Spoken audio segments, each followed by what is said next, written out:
The moral of this story is that no one can separate us if we get together. In a dense forest there was a strange animal called Baku, whose face was an elephant wall, and the body was like that of a lion.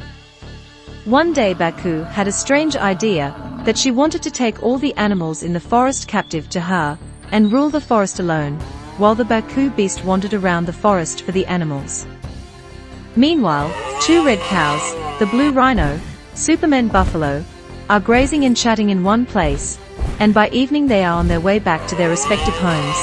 And this is the Baku beast, who has noticed that if they are all together, they will be killed, and if they are separated, the buck beast is plotting to capture each one of them if they are separated, just as the Superman who is resting at his house. A terrible epic battle takes place between Superman Buffalo and the Baku beast, but Buffalo is defeated and falls. The Baku beast drags Buffalo with its sharp horns and puts him in prison, behind the rhino who went to the pond to drink water, and attacks at once the Baku beast. The stunned rhino immediately recovers and fights with the Baku beast, but is defeated by the Baku beast, but is badly defeated. Seeing all this, the Yarani cow immediately runs to Rhino's father and tells him all that has happened.